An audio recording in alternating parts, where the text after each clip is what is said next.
Welcome to Study Loop.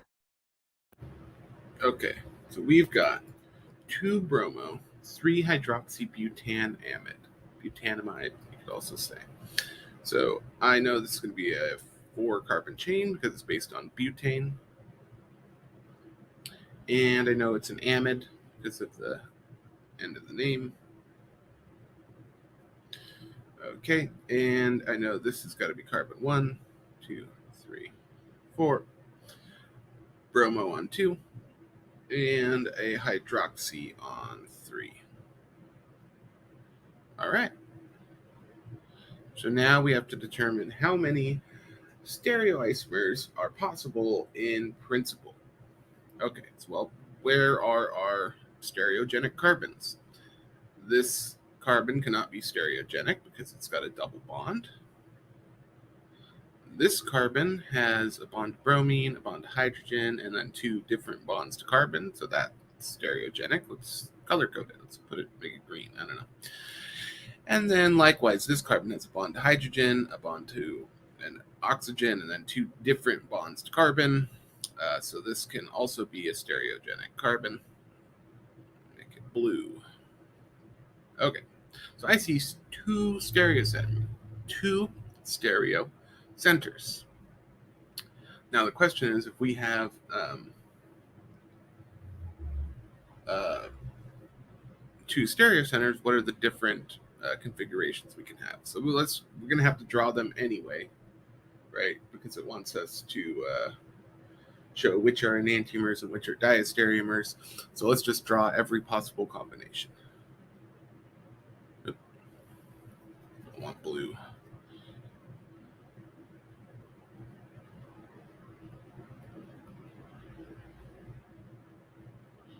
Okay, so we could go wedge to OH, right? And let's see, this would be 1, 2, 3. This would be R. Okay, and then if we do a dashed bromine, this would also be R because we've got, what would it be R? Let's see.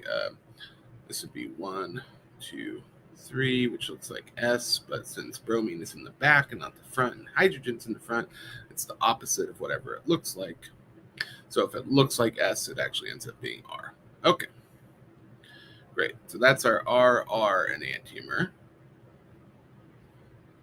And let's draw the SS. We can just flip each of the dashes to a wedge and each of the wedges to a dash. This is S. And this is then going to be also S. So now we've got our SS.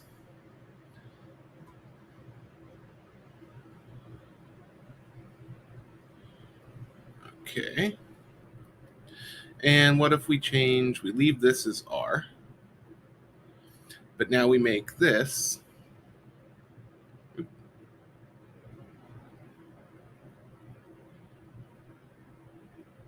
S.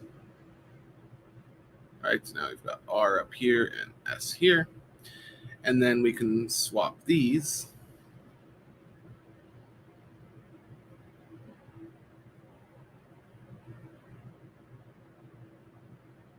So this is R. And then make this a dash.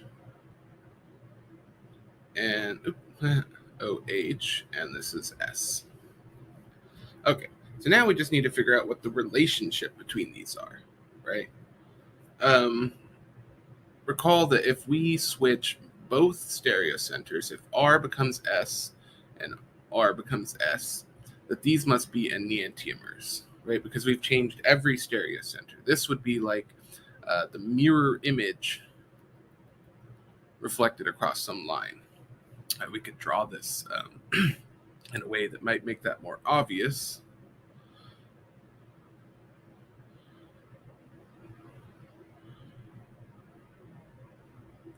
Right, if we were to flip this across the mirror,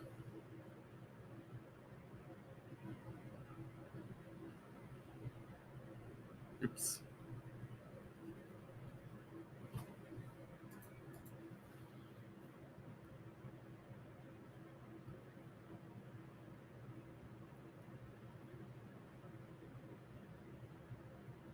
Right.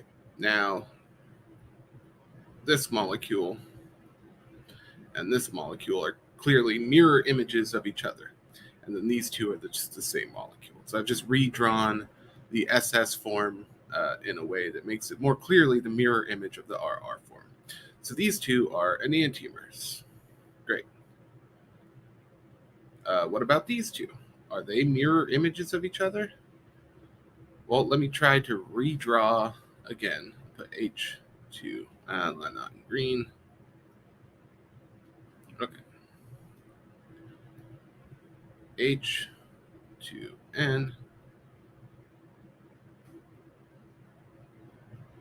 Right. Wedge to bromine. And a wedge to OH. Okay. So these are the same molecule. And these are mirror images of each other. They are enantiomers. So I'll connect anything that's an enantiomer with a green arrow. How about that? We also know definitionally that they're enantiomers because we've changed every stereocenter. We've swapped every stereocenter for the exact opposite. R went to S and S went to R. In this case, R went to S and R went to S, so they must be enantiomers. What about the relationship between these two molecules? Okay, well, we can tell, this stereocenter looks the same as this one, but this one doesn't.